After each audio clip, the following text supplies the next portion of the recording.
Primeiramente, sejam muito bem-vindos. Meu nome é Lois Razimi.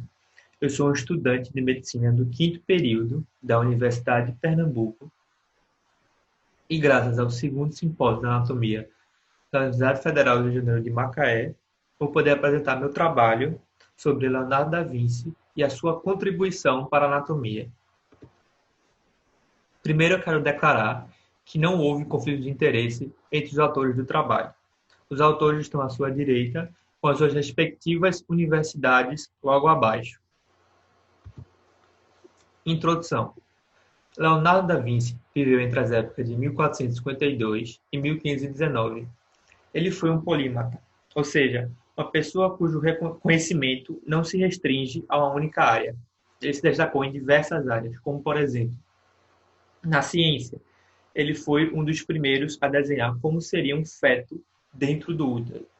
Na matemática, a maior parte de seus desenhos, os ângulos e as proporções eram meticulosamente calculados para ser os mais realistas possíveis. Na arte, Da Vinci é autor de uma das mais famosas pinturas do mundo, a Mona Lisa. Na engenharia, ele escreveu esboços do que hoje seria conhecido como a asa delta, e especialmente na anatomia, que será o tema que vai ser abordado. Leonardo da Vinci desenhou inúmeros estudos sobre o esqueleto humano e suas partes, bem como os músculos e nervos, o coração e o sistema vascular, os órgãos sexuais e outros órgãos internos. Seu desenho mais famoso é o Homem Vitruviano. É um estudo das proporções do corpo humano, ligando arte e ciência, uma obra singular que representa o humanismo renascentista. Esse que valorizava a racionalidade, a ciência e a razão. Leonardo da Vinci foi um dos grandes expoentes do Renascimento. Os métodos utilizados. Foi realizada uma revisão sistemática sobre a contribuição de Leonardo da Vinci para a anatomia moderna. Foram utilizados os sites de busca PubMed, Biblioteca Virtual em Saúde e Google Scholar, com as seguintes palavras-chave: Leonardo da Vinci, anatomia e Da Vinci, anatomia.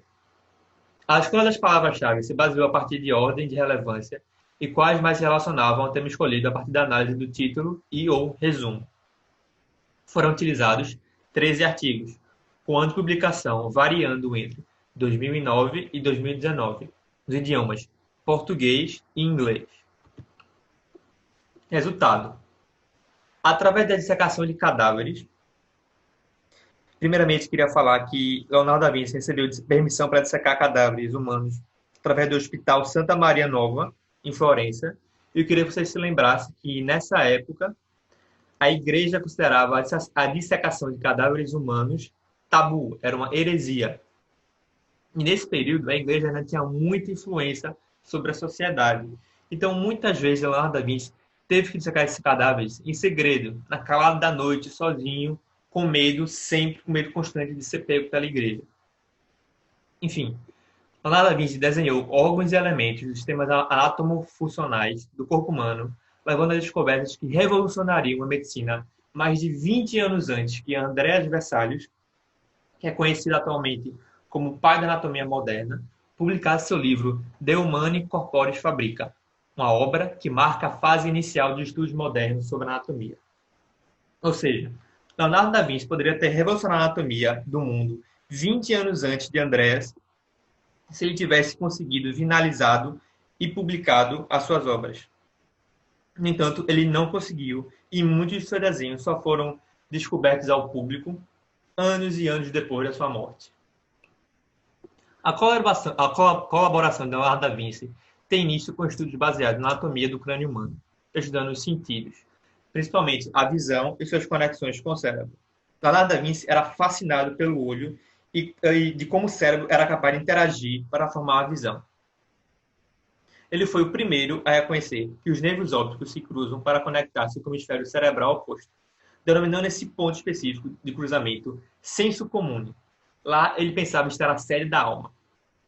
Muitos anos depois, atualmente, é onde a gente sabe que está localizado o hipotálamo, que é encarregado de controlar as principais funções corporais. Da Vinci também desenhou com bastante detalhe o quiasma óptico. Outros resultados. Entre 1500 e 1510, passou a estudar os ossos e o esqueleto, simultaneamente, Seu interesse passou a ser os músculos e grupos musculares, com o aprofundamento da fisiologia e da mobilidade anatômica. Ele desenvolveu uma técnica para demonstrar como os músculos criavam o movimento do corpo. Como? Substituindo os músculos dos braços e pernas de cadáveres por arames e fios. Ele puxava esses fios para demonstrar as contrações musculares, encurtando a distância entre os ossos e produzindo assim o movimento. Em torno de 1513, deu início a seus estudos sobre o coração, os vasos e o aparelho circulatório. Ele, através de uma dissecação, fez a primeira descrição de uma aterosclerose, que é o entupimento de uma artéria devido ao acúmulo de gordura. Outros resultados. Ele descreve o sistema circulatório com precisão aguçada para a sua época.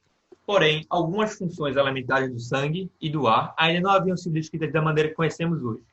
Os líquidos corporais, humores, ainda possuíam funções místicas e não compreendidas, e dessa forma impediram o entendimento correto desses sistemas.